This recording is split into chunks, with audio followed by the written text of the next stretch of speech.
नमस्कार दोस्तों, परमा एजुकेशन की यूट्यूब चैनल पे आप सभी भाई बहनों का स्वागत करते हैं। आज हम बात करेंगे गणित मैराथन के जो 12 प्रश्न लिए गए हैं और उसके अलावा जो नोट्स बनाए गए हैं उस पर बात करेंगे। ठीक है, ये बहुत ही महत्वपूर्ण है, सीटेट में हर बार पूछा जाता है और इसे हम 5 सेकेंड के अंदर सॉल्व करना आप लोगों को सिखाएंगे। ठीक है, और इतने महत्वपूर्ण प्रश्न हैं कि आप लोग देखते ही प्रश्नों को सॉल्व कर देंगे। ठीक है, तो इसका जो सूत्र है उसे पहले आप लोग याद कर लीजिए, उसे लिख लीजिए जल्दी से कि इसका जो होगा सूत्र प्रथम संख्या होगी प्लस प्लस अंतिम संख्या बटे 2 और गुणे गुणे अंतिम संख्या। ठीक है, इसे याद कर लीजिए, लिख लीजिए आप लोग जल्दी से और इसी के सहारे हम लोग सभी प्रश्नों को सॉल्व करेंगे। देखिए 5 मिनट के अंदर हम लोग कैसे इसे सॉल्व कर देंगे। प्रथम संख्या प्लस अंतिम संख्या बटे 2 और गुणे अंतिम संख्या। ठीक है, तो चलिए देखते हैं क्या कह रहा है यहाँ पे। और जिन भाई बहनों ने अभी तक हमारे चैनल को सब्सक्राइब नहीं किया तो जल्दी से सब्सक्राइब कर लीजिए और लाइक कर दीजिए वीडियो को और जल्दी से शेयर कर दीजिए। ठीक है, जल्दी से शेयर कर दीजिए ताकि अधिक से अधिक लोग हमारे वीडियो से जो जुड़ सकें और उनका लाभ हो सके, क्योंकि सीटेट जो है बहुत ही नज़दीक आ चुका है। और कापी पेन लेके बैठ जाइए। ठीक है, चलिए कापी पेन लेके बैठ जाइए और देख लेते हैं पहला प्रश्न क्या कर रहा है। कह रहा है कि 1 से 30 तक सभी संख्याओं का योगफल बताइए। यहाँ पे देखिए 1 से 30 तक के सभी योगफल पूछने की बात कर रहा है कि कैसे हम लोग इसे सॉल्व करेंगे 5 सेकेंड के अंदर। इसका आंसर यहाँ प्रश्न दिया है कि पहला सही होगा 465 होगा, दूसरा कह रहा है 450 होगा, तीसरा कह रहा है 462 होगा और चौथा कह रहा है कि 468 होगा। तो जल्दी से बताइए इसका आंसर क्या होगा और हम लोग इसे ट्रिक के माध्यम से कैसे सोल्व करेंगे 5 सेकेंड में। तो चलिए देखते हैं क्या आता है। हमने बताया था प्रथम संख्या, तो प्रथम संख्या हमारी 1 हो गई, प्लस बताया था अंतिम संख्या, तो अंतिम संख्या हो गई हमारी 30, बटे कहा था 2, तो 2 हम लोग कर लेते हैं। फिर इसके बाद कहा था अंतिम संख्या, तो अंतिम संख्या हमारी कितनी है 30 है। ठीक है, अब इसे हम लोग सॉल्व अगर करेंगे तो कैसे करेंगे इसे सोल्व। ठीक है, तो अब देखिए यहाँ पे कह रहा है कि प्रथम प्लस अंतिम, तो प्रथम प्लस अंतिम यानी 30 प्लस 1 कितना होगा हमारा 31 हो जाएगा, बटे 2 हो जाएगा, गुणे कितना था 30 था।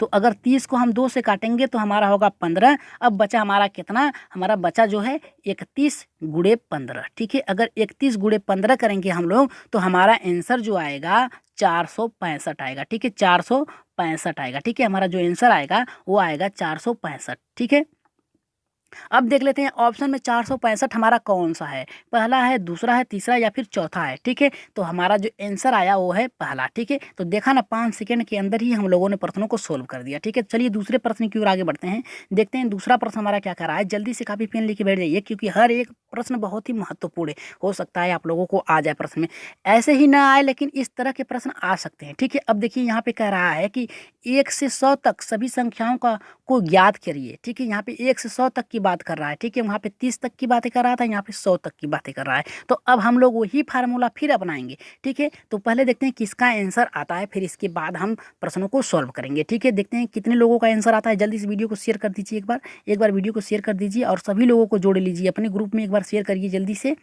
और क्योंकि ट्रिक के माध्यम से बताया जा रहा है और आप लोग इसी सीटेट में आप लोगों की जो टाइमिंग है वो बचेगी। ठीक है, तो देख लेते हैं क्या कर रहा है। पहला कर रहा है 5000, दूसरा कर रहा है 4050 होगा, या फिर कह रहा है 50 होगा, या फिर कह रहा है 3000 होगा। तो जल्दी से बताइए इसका आंसर दूसरे का क्या होगा हमारा। तो चलिए सॉल्व करते हैं बिना टाइम गवाए हुए। देखिए कह रहा है कि प्रथम संख्या हमारा 1 है, अंतिम संख्या कह रहा है +100 है और यहाँ पे कह रहा है हमारा कि बटे 2, तो 2 कर ले रहे हैं सूत्र के अकॉर्डिंग और कह रहा था गुणे अंतिम संख्या। ठीक है, अब देखिए यहाँ पे इसको जोड़ लेते हैं प्लस, और यहाँ पे कह रहा है कि प्लस किया है 1 + 100, तो यहाँ पे हम कर लेंगे 101 हो जाएगा, बटे 2 हो जाएगा, प्लस गुणे कहा था अंतिम संख्या, तो हम लोग अंतिम संख्या कर लेते हैं। अब 100 को 2 से काटेंगे तो हमारा कितना हुआ 50 हुआ। ठीक है, अब 100 को हम लोग अगर काटेंगे 2 से तो हमारा 50 होगा। ठीक है, तो अब हम इन लोग इसे क्या करते हैं, इसे गुणा कर देते हैं। ठीक है, अब क्योंकि यहाँ पे गुणा था तो हम लोग कर लेते हैं गुणा 101 गुणे 50। अगर 101 गुणे 50 करेंगे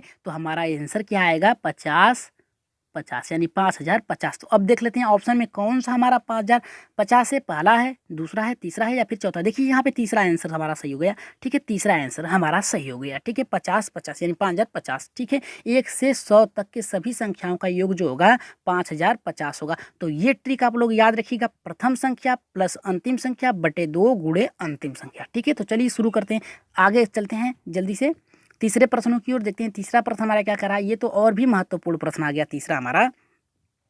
तीसरा प्रश्न जो आ गया बहुत ही महत्वपूर्ण आ गया। चलिए देख लेते हैं क्या कह रहा है। यहाँ पे देखिए कह रहा है कि 1 2 3 4 क्रमशः 5 से 50 तक का योग बताइए। अब क्रमशः पूछ दिया, क्रमशः पूछ दिया 1 2 3 4 5 से क्रमशः लेके 50 तक का योग पूछ दिया। तो अब आप क्या करेंगे? अब भी आप लोग वही सूत्र अपनाएंगे जो सूत्र हमने आप लोगों को बताया है, प्रथम संख्या प्लस अंतिम संख्या बटे 2 गुणे अंतिम संख्या। ये सूत्र आप लोगों को बहुत ही महत्वपूर्ण होगा प्रश्नों को सॉल्व करने के लिए, योग बताने के लिए। तो चलिए देख लेते हैं। प्रथम संख्या हमारी क्या है? 1 है। अंतिम संख्या क्या है हमारी? 50 है। बटे कितना कहा है? 2 कहा है। और गुणे कितना कहा है? गुणे करके अंतिम संख्या क्या कहा था हमारा? 50। ठीक है। अब देखिए यहाँ पे इसे जोड़ लेंगे हम पहले। ठीक है। तो 50 एक कितना होगा? 51 होगा। बटे 2 होगा। गुणे कितना था हमारा? 50 था। ठीक है। तो अब 2 से अगर काटेंगे तो हमारा कितना होगा भाई? 25 ही तो होगा हमारा। यहाँ पे 50 को 2 से काटेंगे तो 25 दूना 50। ठीक है। अब हम क्या करेंगे? अब 51 गुणे हम लोग कर देंगे 25। क्या करेंगे? 51 गुणे हम लोग क्या करेंगे?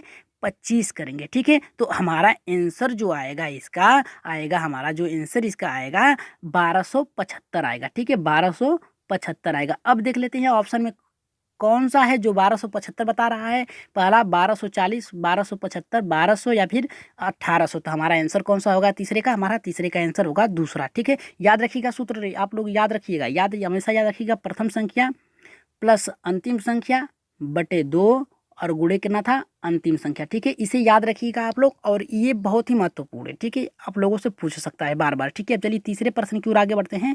ठीक है। अपना कमेंट जल्दी जल्दी करिए और अब जल्दी जल्दी सॉल्व करने का प्रयास करिए। ठीक है। क्योंकि वहाँ पे आप लोगों के पास टाइम नहीं होगा। ठीक है। अब देखिए यहाँ पे कह रहा है कि 80 तक सभी सम संख्याओं का योग। अब देखिए अब तो बात फंस गई, अब तो बात फंस गई। यहाँ पे सम संख्याओं की बात कर दिया। ठीक है। 80 तक सभी सम संख्याओं की बात कर रहा है। तो अब बताइए आप लोग क्या करेंगे? 80 तक का पूछ दिया। ठीक है। अब बताइए यहाँ पे अब 80 जो सम संख्या कर रहा है कि सम संख्या और विषम संख्या की बात कर रहा है, तो अभी तो हमको विषम संख्या भी निकालना पड़ेगा यहाँ पे। ठीक है। तो अब चलिए पहले विषम संख्या निकाल लेते हैं। तो 80 कहाँ है? 80 में कितने विषम संख्या होंगी?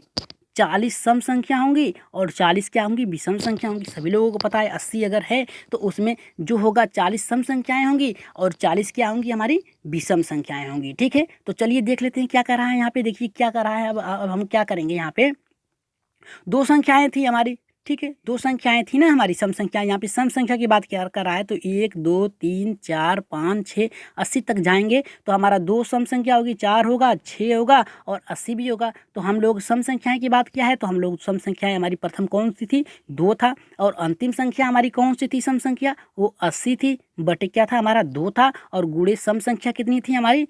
40 थी। ठीक है। अब आप लोगों को पता चल गया कि सम संख्या का योग पूछा है ना, तो सम संख्या हमारी 2 4 6 8 ही होगा, यही होगा ना हमारा। तो यहाँ पे देखिए 2 हमारी जो होगी प्रथम प्रथम सम संख्या होगी। ठीक है। 0 को नहीं रख सकते हैं। ठीक है। यहाँ पे देखिए 2 होगा, एक तो विषम संख्या होगी, लेकिन 2 जो होगी हमारी विषम संख्या होगी। ठीक है। और अंतिम संख्या जो थी ये भी हमारी सम संख्या थी। अगर अंतिम संख्या हमारी 71 या 73 या 75 होती तो हम उसे नहीं रख के उससे आगे वाली रखते हैं। ठीक है। 71 से पहले क्या होती? 70 को रखते हैं। यहाँ पे 80 है, 89 नहीं है या फिर 81 नहीं, तो 80 रखेंगे। ठीक है। बटे 2 अगर हम काटेंगे, यहाँ पे देखिए काटेंगे नहीं, पहले हम लोग जोड़ लेते हैं इसे। ठीक है। अब यहाँ पे हम जोड़ेंगे कैसे? यहाँ पे देखिए पहले काट ही लेते हैं। 20 को 2 से काटेंगे तो हमारा कितना बचेगा? 40 को 2 से काटेंगे तो हमारा 20 हो गया। तो अब जोड़ लेते हैं। ठीक है। अब हमारा क्या था? यहाँ पे 2 था प्लस 80 था, बराबर कितना हो गया हमारा? 82 हो गया। ठीक है। 82 हो गया। तो अब हम क्या करेंगे? 82 हो गया हमारा। और वहाँ पे 20 से काटे थे, 40 को 2 से काटे थे तो 20 था, तो हम यहाँ गुणा कर लेंगे 20। ठीक है। तो बराबर हमारा क्या आ जाएगा? 1640। अगर हम इसे गुणा करेंगे, 2 सुनाई सुनना, 2 दूना 4 हो जाएगा, 8 दूना 16, हमारा 1640 हो जाएगा। अब देखते हैं ऑप्शन में हमारा 1640 कौन सा ऑप्शन है। यहाँ पे पहला होगा, दूसरा होगा, तीसरा या फिर चौथा। देखिए दूसरा ऑप्शन पे हमारा 1640 आया है। ठीक है।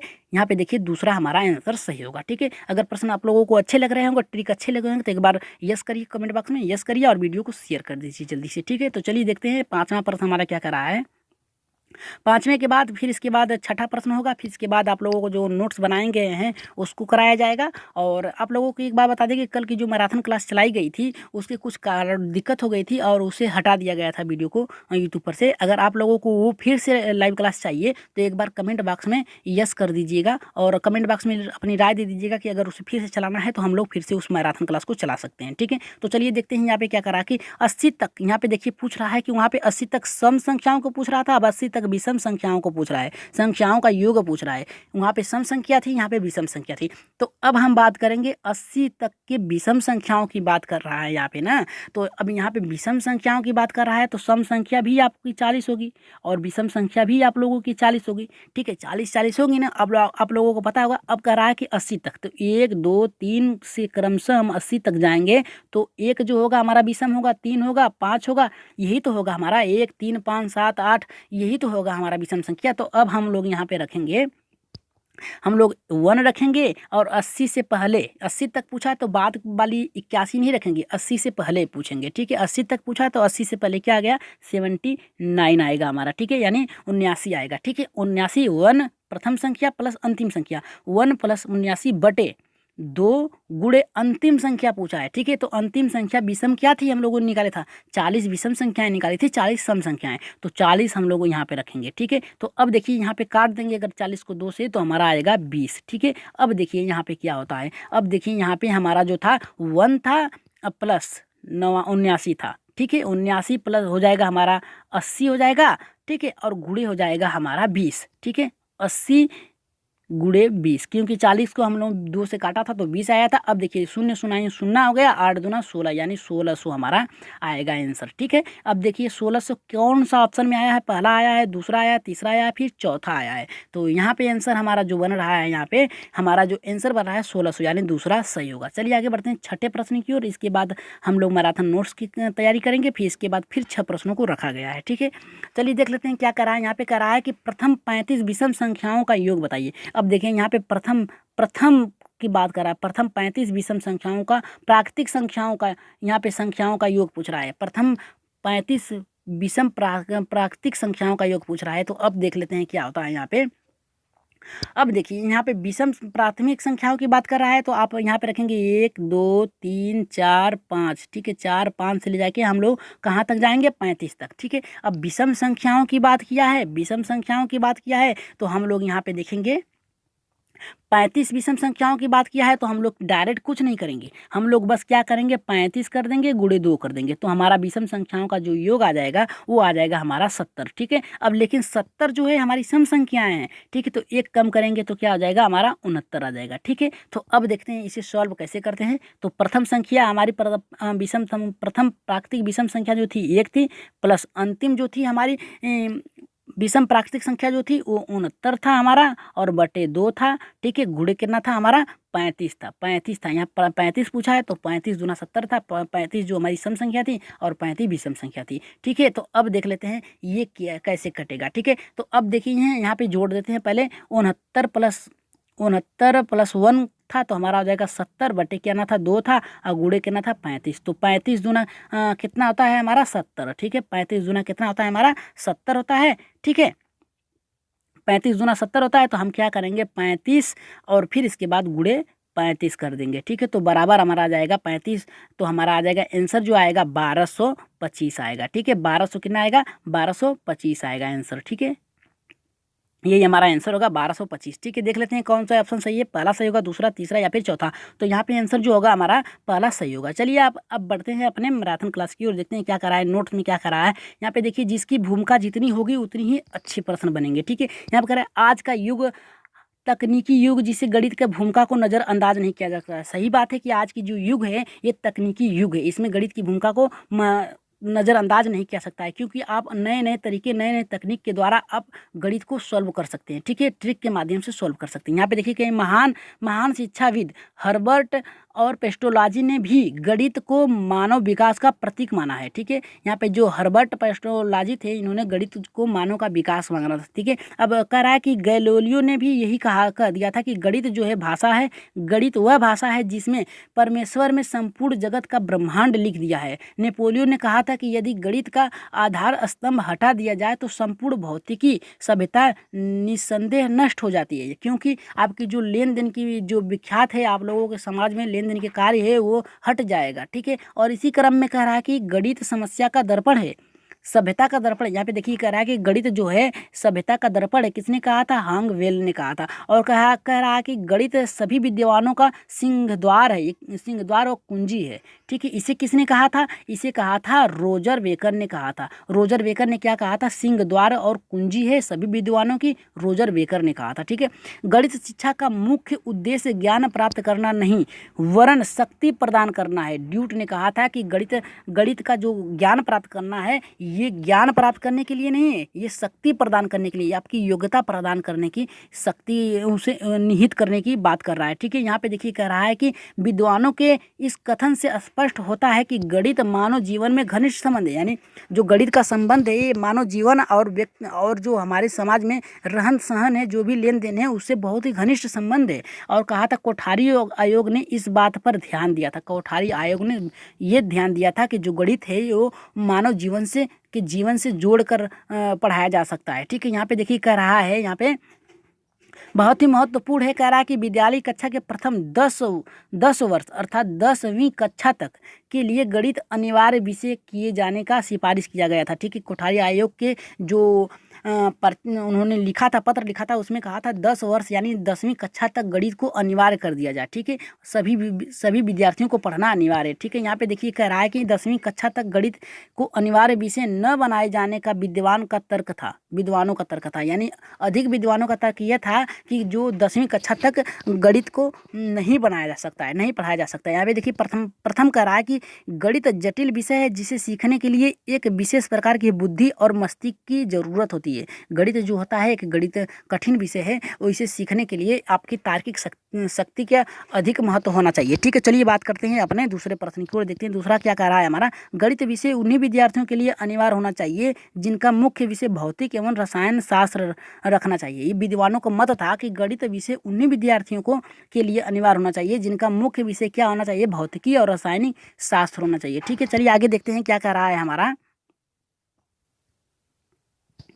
अब देखिए कह रहा है कि गणित विषय उन्हीं विषय आप लोगों को बता दिया गया है कि भौतिकी और रसायन विज्ञान पढ़ने वाले छात्रों को ही पढ़ना चाहिए, ठीक है। अब देखिए यहाँ पे कह रहा है कि जब प्रत्येक विद्यार्थी इंजीनियर नहीं बन सकता तो सभी के लिए गणित शिक्षा का अनिवार्य नहीं हो सकता, ठीक है, अनिवार्य नहीं हो सकता। यानी अगर सभी जो विद्यार्थी हैं अगर इंजीनियर नहीं बन सकते तो क्यों आवश्यक हो सकता है सभी के लिए। और दूसरा कह रहा है कि गणित को अनिवार्य विषय बनाने जाने का तर्क, यानी गणित को कुछ लोगों ने भी कहा था कि अनिवार्य बना दिया जाए। इसमें क्या कह रहा है कि देखिए कह रहा है कि गणित के ज्ञानार्जन के लिए सभी को, ठीक है, सभी संबंधित ऐसी कोई जन्म योग्यता नहीं होती जो विषयों की योग्यता से नहीं हो, ठीक है। कह रहा है कि गणित सीखने के लिए कोई जन्मजात योग्यता नहीं होती, ठीक है। मनुष्य जो होता है समाज में आकर ही सभी विषयों को सीखता है, ठीक है। तो चलिए देख लेते हैं आगे क्या कह रहा है। यदि गणित को पाठ्यक्रम, ठीक है, यहाँ पे कह रहा है कि यदि पाठ्यक्रम को स्थान न दिया जाए, यहाँ पे कह रहा है कि यदि गणित के पाठ्यक्रम को स्थान न दिया जाए तो बच्चे के मानसिक परीक्षण के असर नहीं मिल सकता, ठीक है, मानसिक अवसर नहीं मिल सकता, ठीक है। यहाँ पे देख लीजिए कह रहा है कि मानसिक अवसर नहीं मिल सकता।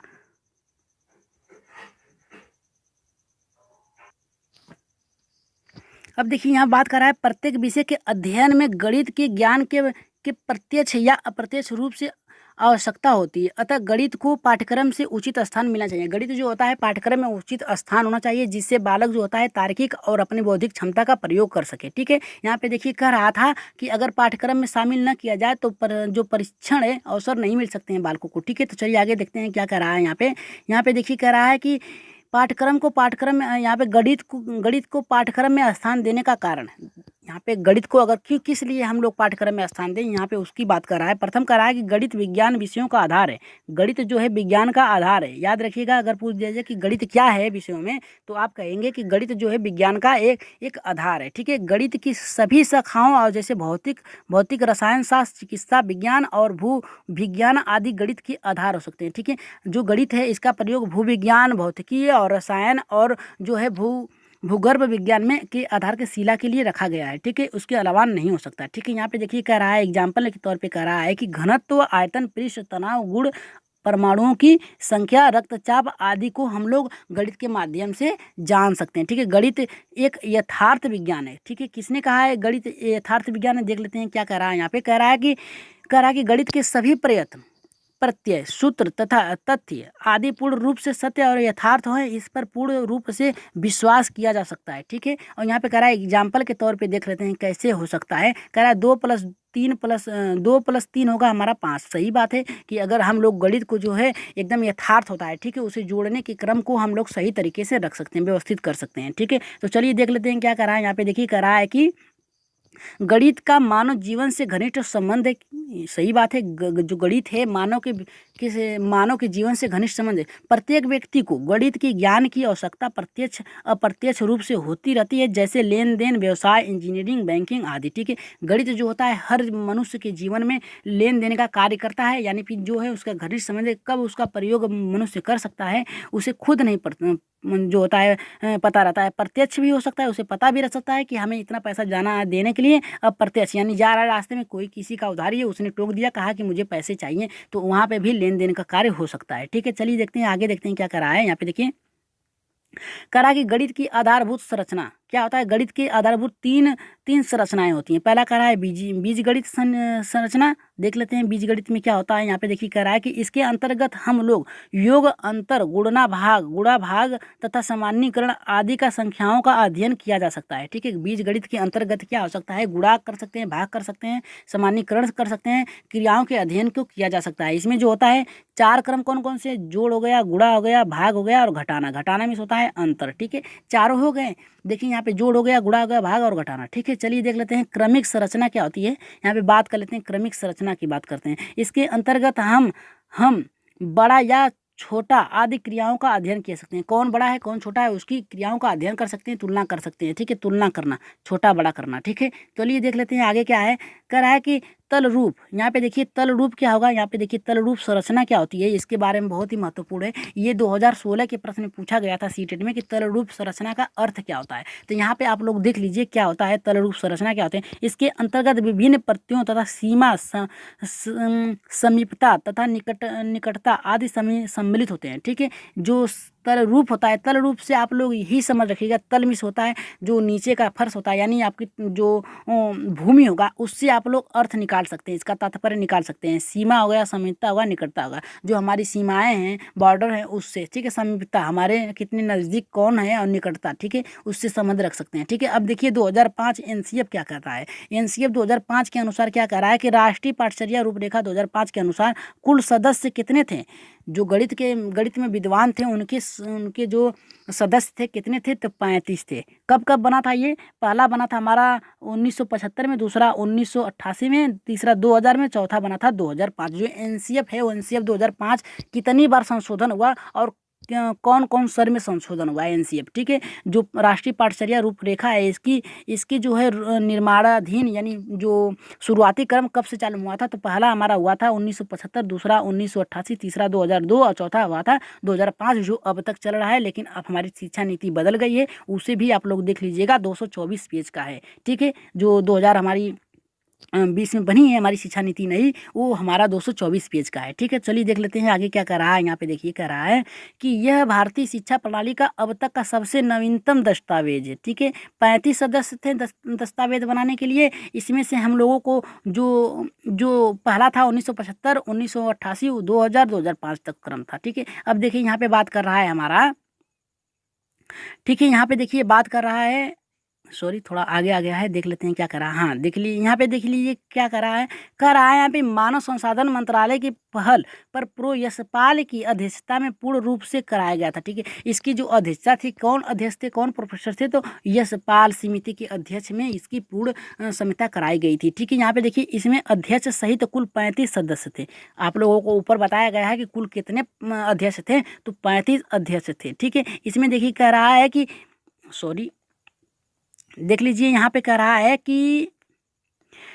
कि इनमें कुल 5 अध्याय तथा 2 परिशिष्ट थे, यानी इसमें 5 अध्याय थे और 2 परिशिष्ट थे। और कह रहा है कि इनकी समय समय पर समीक्षा करने पर आवश्यकता तथ्यों को जोड़ने तथा जिम्मेदारी एनसीईआरटी की दी गई थी, यानी इसमें घटाने बढ़ाने की जो जिम्मेदारी दी गई थी किसको दिया गया था, तो एनसीईआरटी को दिया गया था। ठीक है, चलिए आगे देख लेते हैं क्या कह रहा है। यहाँ पे देखिए कह रहा है कि एनसीएफ निर्माण के समय एनसीईआरटी के तत्कालीन निर्देशक प्रोफेसर कृष्ण थे। यानी जो एनसीईएफ जो 2005 के निर्माण के समय एनसीईआरटी के तत्कालीन निर्देशन कौन थे, तो कृष्ण थे, प्रोफेसर कृष्ण थे। 2005 का लक्ष्य क्या है, एनसीईएफ 2005 का लक्ष्य क्या है, अंतिम देख लेते हैं। यहाँ पे कह रहा है कि इसका लक्ष्य जो है वो क्या है, प्रथम लक्ष्य के रूप में शिक्षा को बाल केंद्रित बनाने का, बाल केंद्रित तथा रटंत प्रणाली से मुक्त करने का जो इनका लक्ष्य था। ठीक है, इसके बाद था इसमें परीक्षा में सुधार, लिंग, जाति, धर्म के आदि पर भेदभाव को समाप्त करना था। ठीक है, हमने अगले क्लास में भी इसको लिया था और यहाँ पे देखिए गणित में भी यही प्रश्न चलते हैं। जो एनसीईएफ है सभी विषयों में एक समान चलता है। ठीक है,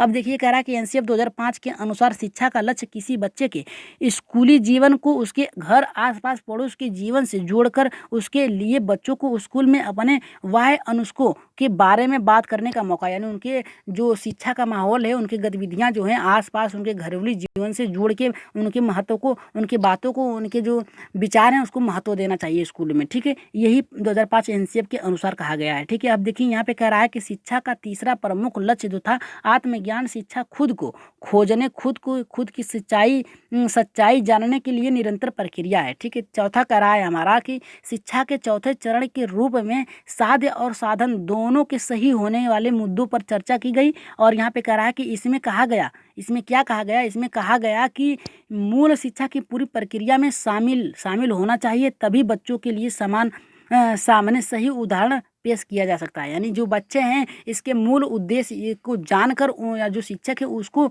ज्ञान प्राप्त कराएं। ठीक है, अब देखिए यहाँ पे क्वेश्चन बन रहा है आप लोगों के लिए क्वेश्चन है। चलिए इसको सॉल्व करिए, देखते हैं कितने लोगों का सही होता है। ठीक है, देख लेते हैं कितने लोगों का सही होता है। अब तक जो बताया गया है उसके अनुसार कितने लोगों का प्रश्न सही होता है। ठीक है, कह रहा है कि एनसीईएफ 2005 बल देता है, किस पे बल देता है, प्रथम कह रहा है कि प्रथम चयनित विद्यार्थियों को पढ़ाया जाए, दूसरा कह रहा है कि विद्यार्थियों के तार्किक योग्यता के लिए पहले उनका परीक्षण किया जाए, और तीसरा कह रहा है कि गणित में सफलता प्रत्येक बच्चे के लिए आवश्यक है, और चौथा कह रहा है कि निम्न उपलब्धियों के कारण गणित पाठचर्या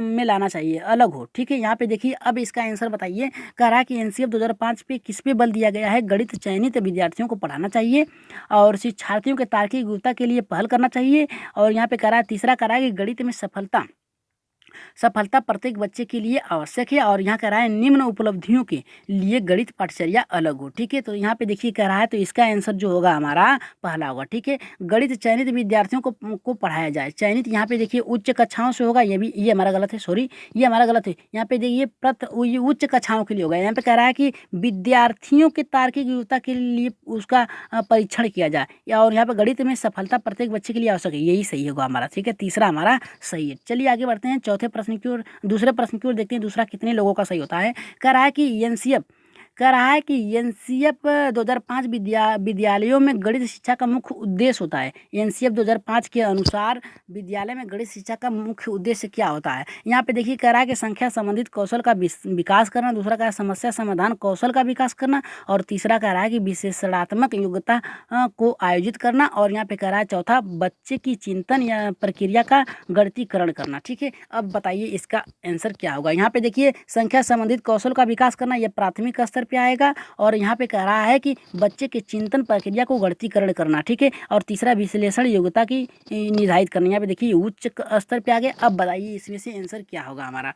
तो एनसीईएफ 2005 के अनुसार जो होता है, जो विद्यालय का मुख्य उद्देश्य होता है, प्राथमिक स्तर पे आप एनसीईएफ की बात कर सकते हैं लेकिन गणित की बात नहीं कर सकते हैं। ठीक है, तो अब आप बताइए इसमें क्या होगा, विश्लेषणात्मक योग्यता को आयोजित करना या फिर बच्चे के चिंतन प्रक्रिया को गणितीकरण करना। ठीक है, तो यहाँ पे आंसर जो होगा हमारा इसका दूसरा, हमारा यहाँ पे चौथा सही होगा। ठीक है, बच्चे के चिंतन कौशल यानी कि उनकी मानसिक योग्यता को बढ़ावा देने के लिए। ठीक है, तो चलिए आगे बढ़ते हैं अपने प्रश्नों की ओर, देखते हैं प्रश्न हमारा क्या कह रहा है यहाँ पे। अब प्रश्नों की बात करते हैं, चलिए देख लेते हैं प्रश्न हमारा क्या कह रहा है। यहाँ पे कह रहा है कि सातवां ये कह रहा है हमारा कि 1 × 2 × 3 ये क्रमशः जाएगा आपका 87 तक। ठीक है, गुणनफल में इकाई अंक ज्ञात करना है। ठीक है, अब क्या इकाई अंक ज्ञात करने की बात कर रहा है। ठीक है, चलिए देख लेते हैं क्या कर रहा है। यहाँ पे कह रहा है कि 1 × 2 × 3 क्रमशः 87 की गुणनखंडों का अंक क्या होगा। यहाँ पे इकाई की बात कर रहा है, इकाई का अंक क्या होगा गुणनखंडों में। ठीक है, अब देखिए यहाँ पे कह रहा है कि 1 × 2 × 3 गुणे ये क्रमशः आपका जाएगा 87 तक। इसमें इकाई का अंक क्या होगा। ठीक है, अब इकाई का अंक पूछा है तो याद रखिएगा, अगर इकाई की बात कर रहा है तो हम क्या करेंगे, हम लोग करेंगे क्रमशः 1 गुणे 2 गुणे 3 गुणे 87 तक हम लोग जाएंगे। ठीक है, अब देखिए यहाँ पे बात कर रहा है 1 का गुणा हम 2 में करेंगे तो 1 गुणे कितना होगा हमारा 2 ही होगा। ठीक है, 2 होगा। अब 2 का गुणा हम 3 में करेंगे तो 2 3 या 6 होगा, और 6 का गुणा हम 4 में करेंगे तो 6 चौका 24 होगा। यहाँ पे 4 अगर कर दें तो 24 होगा हमारा। अब 5 में करेंगे अगर हम लोग यही क्रम से, अगर 4 गुणे 5 गुणे 6 गुणे 87 तक अगर हम लोग जाते हैं तो हम 5 चौका कितना होगा 20। अगर जीरो आ जाए तो समझ लीजिएगा आंसर में हमारा जीरो ही सही होगा। ठीक है, तो यहाँ पे हमारा जो आंसर होगा इसका, हमें कुछ नहीं करना है। ठीक है, हमें देखिए ट्रिक के माध्यम से करना है। तो 1 गुणे 2 गुणे 3 गुणे 4 गुणे 5 करते करते हम लोग को 87 तक जाना है और क्रमशः गुणे करते जाना है। 1 गुणे 2 करेंगे तो 2 होगा, 2 गुणे 3 करेंगे तो हमारा 6 होगा, और 6 गुणे हम 4 करेंगे तो 6 चौका 24 हो जाएगा। और इकाई संख्या फिर पकड़ेंगे हम, इकाई को 5 में गुणा करेंगे तो 5 चौका 20 हो गया, और जीरो में किसी भी संख्या से गुणा करेंगे तो हमारा होगा जीरो ही आंसर। ठीक है, तो यहाँ पे आंसर देखिए ना पहला होगा, ना दूसरा, ना तीसरा, ना चौथा होगा। आंसर यहाँ टाइप करने में गलती हो गई है, तो आंसर अगर हम चौथे को मान लें तो सही होगा, हमारा जीरो होगा। ठीक है, तो हमारा इसका आंसर होगा जीरो, शून्य होगा। ठीक है, चलिए आगे बढ़ते हैं अपने 8वें प्रश्न की ओर, देखते हैं 8वां प्रश्न हमारा क्या कर रहा है। यहाँ पे देखिए बहुत ही महत्वपूर्ण प्रश्न आ गया है। यहाँ पे देखिए बहुत ही महत्वपूर्ण प्रश्न आ गया है। यहाँ पे पूछ रहा है कि 283 के घाते 59 में इकाई अंक क्या होगा। यहाँ पे देखिए इकाई अंक की बात कर रहा है, तो चलिए ट्रिक के माध्यम से सॉल्व करते हैं। यहाँ पे 283 की बात किया है, 283 की बात किया है, और घाते इसके 59 है। ठीक है, 59 है, तो हम क्या करेंगे, यहाँ पे इकाई अंक को उतार लेंगे, यहाँ पे 3 कर देंगे और इसके घात पे 59 करेंगे, और डायरेक्टली 59 में हम लोग 4 से भाग दे देंगे। ठीक है, भाग देंगे 4 से। ठीक है, अगर 4 से हम लोग भाग देंगे तो इसका आंसर आएगा हमारा, अगर यहाँ पे काटेंगे तो इसका शेष फल जो आएगा हमारा आएगा 3 आएगा। ठीक है, 3 आएगा। अगर 3 के घाते हम लोग 3 करेंगे तो अगर हम इसको सॉल्व करेंगे तो 3 गुणे 3 गुणे 3 करेंगे तो हमारा आएगा 27। ठीक है, 27 आएगा। ठीक है, आंसर जो आएगा हमारा, अगर 3 के घाते 3 हो जाएगा हम लोग हमारा, तो यहाँ पे अगर 3 को अगर गुणनखंड करेंगे तो 3 गुणे 3 गुणे 3 करेंगे तो 3 तरीके 9 तरीक 27 होगा। तो हमारा जो आंसर आएगा इकाई का अंक 7 आएगा। ठीक है, तो हमारा तीसरा आंसर 8वें का सही होगा। चलिए आगे बढ़ते हैं अपने 9वें प्रश्न की ओर, देखते हैं 9वां प्रश्न हमारा क्या है। यहाँ पे फैक्टोरियल की बात कर रहा है, तो जान लीजिए फैक्टोरियल होता क्या है। ठीक है, फैक्टोरियल जो होता है घटते क्रम में होता है। ठीक है, याद रखिएगा कि फैक्टोरियल जो होता है घटते क्रम में होता है, और जहाँ पर भी गुणनखंड करते समय अगर जीरो आ गया तो उसका आंसर हमेशा जीरो ही रहेगा। ठीक है, जहाँ पे फैक्टोरियल में जो मान की बात करता है तो हम लोग जान लेते हैं कि मान क्या होता है। इसका इकाई में अंक की ज्ञात करने की बात कर रहा है, तो इसका जो मान होगा हमारा हमेशा, अगर किसी भी संख्या में अगर हम 4 से अगर हम गुणा कर रहे हैं, ठीक है, क्रम से गुणा कर रहे हैं, अगर जीरो आ गया तो हमारा आंसर जीरो ही होगा। ठीक है, यहाँ पे 5 की बात किया है, तो 5 को देख लेते हैं क्या कर रहा है, क्रम से घटते क्रम में रखेंगे। ठीक है, पहले हम लोग रख लेते हैं 1 2 3 4 5 6 तक। ठीक है, 6 तक रखते हैं, बहुत ही है, 5 ही तक पूछा है हमारा, तो 6 तक हम लोग रख लेते हैं। ठीक है, 1 2 3 4 5 6 तक रखते हैं। अब देखिए घटते क्रम में बात किया है, तो हम 1 गुणे 1 करेंगे तो क्या होगा हमारा 1 होगा। ठीक है, अब घटते क्रम में किया है तो 2 गुणे 1 बराबर क्या होगा 2 होगा। अब 3 की बात करें, 3 गुणे 2 गुणे 1 बराबर क्या होगा 3 दूना 6 होगा। अब 4 की बात करें तो 4 गुणे 3 गुणे 2 गुणे 1। ठीक है, तो हमारा क्या होगा 4 3 या 12, 12 दूना 24 होगा। ठीक है, अब यहाँ पे बात किया है 5 का, तो 5 गुणे 4 गुणे 3, फिर बात कर रहा है गुणे 2 गुणे 1। ठीक है, तो 5 चौका 20, 20 तीया 60, 60 दूना कितना होता है हमारा 120 होता है। ठीक है, तो यहाँ पे 5 का बात कर रहा है, तो 5 का हम ले लेंगे, क्योंकि 5 गुणे 4 गुणे 3 गुणे 2 गुणे 1। ठीक है, 5 चौका 20 हो गया, 20 तीन 60, 60 दूना 120। ठीक है, अब देखिए यहाँ पे जो हमारा इकाई का अंक आया है, इकाई दहाई सैकड़ा इकाई का अंक आया है, तो हमारा इकाई का अंक जीरो होगा। ठीक है, तो ये देख लेते हैं ऑप्शन में कौन सा सही है।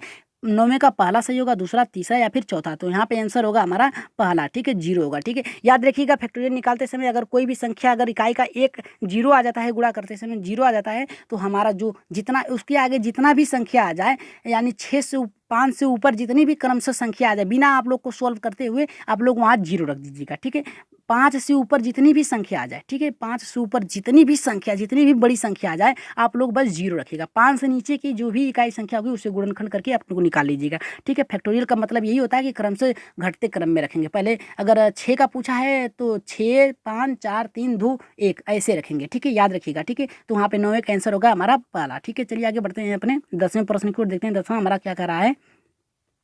10वां हमारा ये कह रहा है कि 4 अंकों की, ठीक है, यहाँ पे देखिए कह रहा है कि 4 अंकों की अधिकतम संख्या बताओ जो 108 से पूर्णतः विभक्ति हो जाए। ठीक है, यहाँ पे देखिए 4 अंकों की बात कर रहा है, तो 4 अंक की कौन सी अधिकतम संख्या है? कम से कम संख्या नहीं पूछा है, अधिकतम संख्या पूछा है, अधिक। ठीक है, अधिकतम संख्या जो 108 से विभक्त हो जाए। 4 अंकों की बात क्या है? 108 से विभक्त हो जाए, पूर्णतः विभक्त हो जाए, यानी उसमें कोई भी शेष न बचे। ठीक है, यहाँ पे कह रहा है कि 9936, 1250, 760 या फिर 9000, यहाँ पे कह रहा है 9935। तो जल्दी से बताइए इसका आंसर क्या होगा हमारा? जल्दी से बताइए, कापी पेन उठाइए और जल्दी से बताइए। अगर हम लोग सॉल्व करेंगे इसे तो देखिए कैसे सॉल्व होता है इसका आंसर। पहले आप लोग जवाब दीजिए, इसका क्या होगा? 4 अंकों की अधिकतम संख्या बताओ जो 108 से पूर्णतः विभक्त हो जाए। 9936 होगा, या फिर 1250 होगा, या फिर 760 होगा, या फिर 9935 होगा। तो जल्दी से बताइए इसका आंसर क्या होगा हमारा? तो इसका आंसर क्या होगा चलिए देख लेते हैं। यहाँ पे पूछा है 4 अंकों की बात किया है, तो 9999 की बात कर रहा है। ठीक है, अब इसमें कह रहा है कि 108 से पूर्णतः विभक्त हो जाए, तो पहले हम 108 से इसी में भाग दे रहे हैं 4 अंक। ठीक है, यहाँ पे 108 से अगर भाग देंगे हम, तो यहाँ पे ये पहली बार 9 बार जाएगा। ठीक है, 108 से अगर हम भाग देंगे, अगर हम यहाँ पे 999 पे 9999 में अगर 108 से भाग देंगे, तो ये पहली बार 9 से जाएगा, और 9 से जाएगा तो 972 हो जाएगा। ठीक है, 972 पहला कट गया। अब यहाँ पे देखिए बचेगा क्या ना, 279 बचा। ठीक है, अब हम यहाँ पे 2 बार ले जाएंगे। ठीक है, 2 बार ले जाने पे 216 होगा। ठीक है, कितना होगा? 216 होगा, और शेष हमारा बचेगा 63। ठीक है, कितना बचेगा? से 63 बचेगा। अब हमें कुछ नहीं करना है। ठीक है, अब जो 4 अंकों की संख्या पूछा था, 4 अंकों की बड़ी संख्या 9999 हमारी थी, इसमें से क्या करेंगे? 63 घटा देंगे। अगर 63 घटा देंगे तो हमारा आ जाएगा 9936। अब देखते हैं ऑप्शन में कौन सी संख्या हमारी सही है। ठीक है, तो ऑप्शन में हमारा देखिए पहला सही है, दूसरा सही है, तीसरा या फिर चौथा। तो हमारा आंसर होगा 10वें का हमारा पहला। ठीक है, 10वें का 9936 आंसर आ गया। ठीक है, कुछ आप लोगों को करना नहीं है। 4 अंकों की संख्या पूछा है तो 9999 आप लोग लिख दीजिएगा, और इसमें क्या करना है, किससे भाग देने की बात करा तो 108 से, तो 108 से आप लोग भाग दे दीजिएगा। और फिर इसमें कहा है कि 108 से भाग दे, कोई भी संख्या है, 108, 109, 112, 13, 14, 15 कुछ भी हो। ठीक है, उसमें भाग दे देंगे, और यहाँ पे जाएगा हमारा लास्ट में बचेगा शेष जो बचेगा 63, और शेष जो बचेगा उसी ही 4 अधिकतम संख्या जो अमान्य था, जो हमें दिखाई नहीं दे रहा है, उसी में घटा देंगे 63 को, या फिर जो भी शेष बचेगा, जो हमारी आंसर आएगा वही हमारा उत्तर होगा। ठीक है, तो चलिए आगे बढ़ते हैं अपने 11वें प्रश्न को देखते हैं। 11वां प्रश्न क्या कर रहा है? लाभ हानि से पूछा है यहाँ पे, इसे भी ट्रिक के माध्यम से हम लोग हल करेंगे। ठीक है, इसे भी हम लोग ट्रिक के माध्यम से, इसका सूत्र याद कर लिख लीजिए। अगर कमी के लिए पूछ रहा है, ठीक है, तो कमी के लिए क्या होगा हमारा? यहाँ पे देखिए कमी की बात कर रहा है, तो देख लेते हैं। कमी के लिए हमारा एक सूत्र होगा प्रतिशत कमी। ठीक है, प्रतिशत कमी होगा, और फिर इसके बाद बराबर होगा 100 इंटू एक्स बटे होगा हमारा 100 प्लस यक्स। ठीक है, अगर यहाँ पे कमी की बात क्या है, अगर अधिक की बात करता तो हम यहाँ पे माइनस कर देते हैं। ठीक है, नीचे वाले जो हर है इसमें हम लोग अगर अधिक की बात करता तो हम लोग माइनस कर दें, अगर कमी की बात कर रहा है तो प्लस कर देंगे। ठीक है, तो चलिए देख लेते हैं क्या कह रहा है। इसका सूत्र याद रखिएगा आप लोग, 100 इंटू यक्स बटे 100 प्लस, ठीक है, प्लस यक्स। ठीक है, यही इसका सूत्र है, याद रखिएगा, माइनस के लिए। ठीक है, कमी के लिए। ठीक है, तो चलिए देख लेते हैं क्या कह रहा है। यहाँ पे कह रहा है कि चीनी के मूल्यों में 25% की वृद्धि हो जाती है, तो बताइए इसके खपत में कितने % की कमी कर दिया जाए कि होने वाला जो व्यय है जो अपरिवर्तित हो जाए। ठीक है, तब देख लेते हैं क्या कर रहा है। यहाँ पे कमी की बात किया है तो हम लोग पहले रखेंगे, कितना रखेंगे? 100। ठीक है, फिर अगर यहाँ पे वृद्धि की बात किया है तो हम लोग करेंगे, यहाँ पे प्रतिशत की बात किया है तो 100 गुणे 25 कर देंगे। ठीक है, और बात किया है वृद्धि की, यहाँ पे कमी की बात किया है, कमी पूछा है तो हम लोग क्या करेंगे, यहाँ पे 100 प्लस 25 करेंगे। ठीक है, अब देखिए क्या होता है, यहाँ पे देखिए क्या कह रहा है। ठीक है, अब अगर गुणा करेंगे हम लोग ऊपर वाली 100 में 100 में 25 से गुणा करेंगे हम लोग, तो हमारा कितना होगा? 2500 हो जाएगा। ठीक है, 2500 हो जाएगा, और नीचे 100 में 25 जुड़ेंगे तो 125 हो जाएगा। ठीक है, अब इसे काटिए आप लोग। काटने के बाद हमारा आंसर जो आएगा 20% आएगा। ठीक है, इसे काटेंगे हम लोग तो 20% आएगा। ठीक है, 2500 में 125 से भाग देंगे तो हमारा आंसर जो आएगा 20 आएगा। अब देख लेते हैं 20% कौन सा है। ठीक है, पहला होगा, दूसरा होगा, तीसरा होगा, या फिर चौथा। ठीक है, कुछ करना नहीं है। ठीक है, आप लोगों को कमी के लिए आप लोगों को यही सूत्र अप्लाई करना है। ठीक है, कमी अगर पूछ रहा है तो आप लोगों को कुछ नहीं करना है, 100 करना है, यहाँ पे 100 इंटू करना है, यक्स करना है, और 100 प्लस करना है यक्स। ठीक है, जो कमी पूछेगा तो प्लस करना है हर में, अगर ज़्यादा पूछते हैं, वृद्धि की बात कर रहा है तो माइनस करना है, ठीक है। तो हमारा आंसर जो होगा 11वें का हमारा दूसरा पहला होगा, ठीक है। चलिए आगे बढ़ते हैं, अंतिम प्रश्न की ओर आगे बढ़ते हैं। यहाँ पे देखिए अंतिम प्रश्न हमारा क्या कह रहा है कि ए की आय बी से 20% अधिक है, ठीक है। ए की आय बी से 20% अधिक है, बताइए बी की आय ए की आय से कितना प्रतिशत कम है। यहाँ पे कितना प्रतिशत कम की बात कर रहा है, याद रखिएगा वही सूत्र अप्लाई करेंगे, ठीक है। कम की बात किया है तो हम लोग वही सूत्र अप्लाएंगे, 100 into x plus 100 plus x, ठीक है। यही सूत्र हम लोग अप्लाई करेंगे कमी के लिए, ठीक है। और इसके माध्यम से हम लोग जल्दी से प्रश्नों को सॉल्व करेंगे, ठीक है। तो चलिए देख लेते हैं क्या कर रहा है यहाँ पे। ए की आय बी से 20% अधिक है तो बी की आय ए से कितना कम है, ठीक है। तो चलिए देख लेते हैं, यहाँ पे कह रहा है कि 100 इंटू 20 की बात किया है, 20 अधिक है तो, और पूछ रहा है यहाँ पे कह रहा है कि कितना कम है, तो यहाँ पे हम लोग क्या करेंगे 100 प्लस 20, ठीक है। यहाँ पे 20 कर देंगे, ठीक है। अब जो हमारा आंसर आएगा यहाँ पे, अगर 100 इंटू 20 करेंगे तो हमारा 200 आ जाएगा। और यहाँ पे बात कर रहा था ये 100 प्लस 20 तो हमारा 120 हो जाएगा। अगर 0 से 0 काट देंगे तो हमारा कितना बचेगा, 12 और 20 बचेगा। तो यहाँ पे देखिए जाने दीजिए, हम लोग ऐसे नहीं काटेंगे, ठीक है। हम डायरेक्ट काट लेते हैं, ठीक है। 200 बटे 120, ठीक है। अगर हम लोग 50 से काटेंगे तो यहाँ पे 50 चौका 200 और यहाँ पे काटेंगे 4 3 12 हो जाएगा। तो हमारा आंसर जो आएगा यहाँ पे 50 बटे 3 आएगा। भाग देंगे अगर हम लोग तो 16 सही 2 बटा 3 आएगा आंसर, ठीक है। अगर इसको हम भाग देंगे इसमें 50 में 3 से तो हमारा आंसर आएगा 16 सही 2 बटे 3, ठीक है। देख लेते हैं कौन सा आंसर सही होगा, पहला होगा, दूसरा होगा, तीसरा या फिर चौथा, ठीक है। तो यहाँ पे आंसर जो होगा 12वें का हमारा दूसरा सही होगा, ठीक है। तो चलिए आप लोगों को बता दें कि आप लोगों को उत्तर नीचे दिए गए हैं और आशा करते हैं आज के प्रश्न आप लोगों को अच्छे लगे होंगे। और इसे नोट्स बना लीजिएगा, जो मैराथन क्लास की जो PDF फाइल में थी इसे नोट कर लीजिएगा। और आप लोगों को कल का जो वीडियो था अपलोड नहीं हुआ था, उसे अगर चाहिए तो कमेंट बॉक्स में अगर यस कर दीजिए, फिर से उस वीडियो को चला दिया जाएगा, ठीक है। फिर से लाइव चला दिया जाएगा और आप लोग उसे ध्यान से देख लीजिएगा, ठीक है। अगर चाहिएगा तो कमेंट बॉक्स में जरूर यस करिएगा, ठीक है। कल की मैराथन अपलोड नहीं हुई है, उसे अपलोड कर दिया जाएगा। कमेंट बॉक्स में अगर लिख दीजिएगा अपना राय कि चाहिए कि नहीं चाहिए, ठीक है। तो आज के लिए इतना ही, धन्यवाद।